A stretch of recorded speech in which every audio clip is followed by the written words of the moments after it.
పాటు క్లాస్మేట్గా ఉన్న అంటే జూనియర్గా ఉన్న వ్యక్తి కూడా ఈ ప్రాంగణానికి రావడం జరిగింది. ఆయన కూడా రైతు దీక్షలో పాల్గొనడానికి రావడం జరిగింది. సరే చెప్పండి, మీరు ఆయన కలిసి చదువుకున్నారని చెప్తున్నారు, మీరు ఆయన జూనియర్ అని చెప్తున్నారు. అప్పుడు ఎలా ఉండి భావాలు ఆయనవి, ఇప్పుడు ఎలా ఉన్నాయి? అప్పటికి ఆయనలో మార్పు అయినా వచ్చింది. గ్రామం వచ్చి చంద్రగిరి నుంచి 2 కిలోమీటర్ల దూరంలో నారావారిపల్లిలో ఉంటాడు నారా చంద్రబాబు నాయుడు.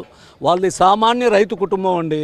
2 ఎకరాల 83 సెంట్లు వ్యవసాయ భూమి వాళ్ళు కొనింది నారా ఖర్జూరప్ప నాయుడికి. 3 సిస్టర్స్, 2 అన్నదమ్ముల వాళ్ళు. మా రైతు కుటుంబంలో జన్మించినటువంటి అతను రైతులను ఉద్ధరిస్తాడు ఏమో, ఈ ప్రాంతపు రైతులను ఉద్ధరిస్తాడని మొట్టమొదటిగా కాంగ్రెస్ పార్టీ నుంచి ఎమ్మెల్యేగా చేశారు అతన్ని, జనతా పార్టీకి అపోజిషన్గా. అటు తర్వాత తెలుగుదేశం పార్టీ వచ్చింది. తెలుగుదేశం పార్టీలో చేరి రామారావుకు వెన్నుపోటు పొడిచి 1994 ఆ ప్రాంతంలో అతను ముఖ్యమంత్రిగా వచ్చాడు. అతను ముఖ్యమంత్రిగా ఎప్పుడైతే ఈ ఆంధ్ర రాష్ట్రానికి వచ్చాడో ఆ రోజే ఈ ఆంధ్ర రాష్ట్రంలో ఉండే రైతాంగానికి అరిష్టం పట్టిందండి. 1994 నుంచి 1999 వరకు మొత్తం మెట్ట ప్రాంతమైన మా చిత్తూరు జిల్లాలో బోర్ కల్టివేషన్ విపరీతంగా బోర్లు వేసినాం. నీళ్లు భూగర్భ జలాలు పూర్తిగా అడుగంటిపోతాయండి. చంద్రబాబు నాయుడు గాన ఈ రాజ్యాన్ని వెళ్తే పూర్తిగా జలాలు మొత్తం అడుగంటిపోయినాయి. అటు తర్వాత 2004లో స్వర్గీయ మహానేత వైఎస్ రాజశేఖర రెడ్డి గారు పాలన కాలంలో మా ప్రాంతంలో ఎక్కడ కానీ బోర్ వేయలేదు. సుభిక్షంగా వర్షాలు పడినాయి. లక్షణంగా రైతుల మొఖాన చిరునవ్వు చూడాలని స్వర్గీయ మహానేత వైఎస్ రాజశేఖర రెడ్డి గారు, ముఖ్యంగా చిత్తూరు జిల్లా రైతాంగము కావాలా మాకు ఉచిత విద్యుత్ అన్న యొక్క నినాదముతో అతను మా యొక్క విజ్ఞప్తిని మన్నించి ఈ రాష్ట్రానికి మొత్తం ఉచిత విద్యుత్ ఇచ్చినటువంటి మహానుభావుడు ఎవరైనా ఉన్నారంటే మాటకు కట్టుబడిన వాడు స్వర్గీయ మహానేత వైఎస్ రాజశేఖర రెడ్డి. అటు తర్వాత యూపీఏ 1 గవర్నమెంట్ కాలంలో రుణమాఫీ చేశారండి. ఈ 23 రాష్ట్రాలకు 65,000 కోట్లు రుణమాఫీ జరిగితే ఒక్క ఆంధ్రప్రదేశ్కు 1,200 కోట్లు రుణమాఫీ జరిగింది. దాంట్లో మన ఆంధ్రాలో కొంతమంది రైతులకు రుణమాఫీ జరగలేదు. అటువంటి వాళ్ళకి ఆయన ఏం చేశాడంటే 5,000 రూపాయల చొప్పున 1,600 కోట్లు 36 లక్షల మంది రైతాంగానికి ఇచ్చినాడు. రుణమాఫీ అంటే అది అర్థం. ఉచిత విద్యుత్ అంటే 1,800 కోట్లు ఉచిత విద్యుత్ ఇచ్చినాక విద్యుత్ బకాయిలు కూడా రద్దు చేసిన ఘనత ఎవరికి దక్కుతుందంటే స్వర్గీయ మహానేత వైఎస్ రాజశేఖర రెడ్డి గారికి. ప్రస్తుతం మా ఊరు నుంచి ముఖ్యమంత్రి అయినాడు చూడండి. ఈ మధ్యకాలంలో అధికారం కోసం అతను రుణమాఫీ, వ్యవసాయ రుణమాఫీ మొత్తం అన్నాడు. ఈ రాష్ట్ర యొక్క బడ్జెట్ ఎంత? 1,27,000 కోట్లు అయితే అప్పుండేది ఎంత? దానికి దీనికి డిఫరెన్స్ తెలియదు. తాను పెద్ద ఎకనామిక్స్ చదివినాడు అంటాడు. ఎంఏ ఎకనామిక్స్ ఎస్వి యూనివర్సిటీలో చదివినాడు నేను, నాకు ఎకనామిక్స్ బాగా తెలుసు అంటాడు. అతనికి ఎకనామిక్స్ అనే దానికి అర్థం కూడా తెలియదండి. తాను పిహెచ్డి చేసి మధ్యలోనే నిలిచిపోయినాడు. మామకు వెన్నుపోటు పొడిచిన వాడు ఈ రాష్ట్రాన్ని ఉద్ధరిస్తాడని మేము బాగా నమ్మినామండి. అటువంటి వ్యక్తి ఏం చేసినాడంటే ఈ రాష్ట్రంలో ముఖ్యంగా మా చిత్తూరు జిల్లాలో 13,27,822 మంది రైతాంగానికి 12,000 కోట్లు రుణమాఫీ చేస్తానన్నాడు. 12,000 కోట్లు కనీసం 2 కోట్లు కూడా రుణమాఫీ జరగలేదండి. మీరు ఈ మధ్య మీడియాలో కూడా చూస్తుంటారు. రైతులకు నోటీసులు ఇవ్వకుండా ఈ బ్యాంకర్లు బంగారాన్ని వేలానికి పెట్టారు. మా ప్రాంతంలో, మా చిత్తూరు జిల్లాలో సస్యశ్యామలమైంది. వ్యవసాయం అంత కొద్దో గొప్పగా జరిగే ప్రాంతం ఏదైనా ఉందంటే కాళహస్తి తాలూకా. కాళహస్తి తాలూకాలో సుమారు 5,000 మంది రైతుల యొక్క బంగారం వారికి నోటీసులు ఇవ్వాల, వేలం వేస్తానన్నాడు.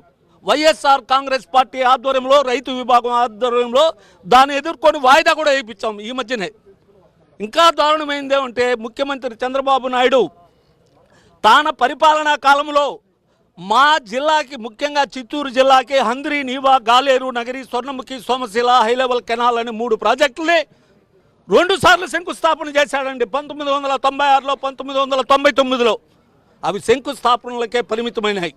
స్వర్గీయ మహానేత వైఎస్ రాజశేఖర రెడ్డి గారి హయాం వస్తానే తాను తన ఎన్నికల్లో పాదయాత్రలో మా ఏరియాకు వచ్చినప్పుడు చెప్పినటువంటి వాగ్దానం ప్రకారము 2004 సంవత్సరంలో అతని అధికారము ముఖ్యమంత్రి కాగానే హంద్రి, నీవా, అనంత వెంకటరెడ్డి, హంద్రి, నీవా, గాలేరు, నగరి, స్వర్ణముఖి, సోమశీల ప్రాజెక్టులకి 8,250,000 కోట్లు మంజూరు చేశాడు. హంద్రీనీవాకి 4,250 కోట్లు పనులు కూడా పూర్తయిపోయినాయి ఇప్పటికి మా ప్రాంతంలో. చంద్రబాబు నాయుడు గారు మళ్ళా వచ్చాడండి. అటు తర్వాత కూడా ప్రభుత్వాలు వచ్చినాయి. రోసే ప్రభుత్వం వచ్చింది, కిరణ్ కుమార్ రెడ్డి ప్రభుత్వం వచ్చింది. ఎవ్వరు కానీ దీన్ని మేము ఒకటే చెప్తున్నామండి మీ ద్వారా, హంద్రీనీవా, గాలేరు నగిరి, స్వర్ణముఖి, సోమశీల లెవెల్ ప్రాజెక్టులకు గాన పుష్కలంగా నిధులు ఇస్తే మరో కోనసీమగా మా రాయలసీమ ప్రాంతాన్ని తయారు చేస్తున్నాం.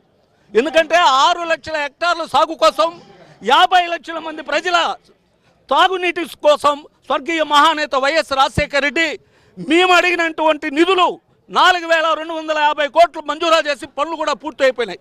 అటు తర్వాత మా ఊరు చంద్రబాబు నాయుడు వచ్చాడని పోయిన బడ్జెట్లో ఎంత ఇచ్చాడో కేవలం 100 కోట్లు కూడా ఇవ్వలేదండి. అతను అరాకొరవు నిధులు ఇచ్చాడు. ఆ నిధులు గత సిబ్బంది యొక్క జీతాలకి అంతకుముందు పనులు చేసినటువంటి కాంట్రాక్టులు జరిపోయింది.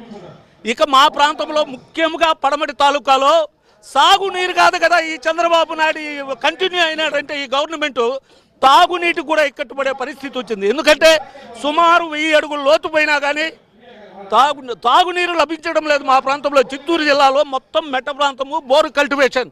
మేము వైఎస్ రాజశేఖర రెడ్డి త్రోవలోనే అతని కుమారుడు వైఎస్ జగన్మోహన్ రెడ్డి గారు మా ఏరియాకు కూడా వచ్చి రైతు దీక్ష అన్ని చేపట్టాడు. మా జిల్లా నుంచి అనేక మంది రైతాంగం ఈ దీక్షకు మద్దతుగా ఈ గవర్నమెంట్ను ప్రశ్నించేదానికి, ఈ గవర్నమెంట్ యొక్క మెడలు వంచేదానికి ఈ రోజు మా చిత్తూరు జిల్లా నుంచి వేలాది మంది రైతాంగం ఇక్కడ కథలు వచ్చినారని మీ ద్వారా ఈ యొక్క దీక్షను తప్పకుండా మేము దిగ్విజయం చేసి అందరికీ ఆదర్శముగా మోసపూరితమైన మాటలు, దగా మాటలు చెప్పి ఈరోజు ఈ రాష్ట్రానికి అధ్యక్షుడు ముఖ్యమంత్రి అయినటువంటి చంద్రబాబు నాయుడికి సరైన గుణపాఠం త్వరలోనే నేర్పిస్తామని మీ ద్వారా తెలియజేస్తున్నామండి. మరి కాసేపట్లోనే వైఎస్ జగన్మోహన్ రెడ్డి ఈ ప్రాంగణానికి చేరుకోబోతున్నారు. ఉదయం 10 గంటల ప్రాంతంలో రైతు దీక్ష ప్రారంభం కాబోతుంది.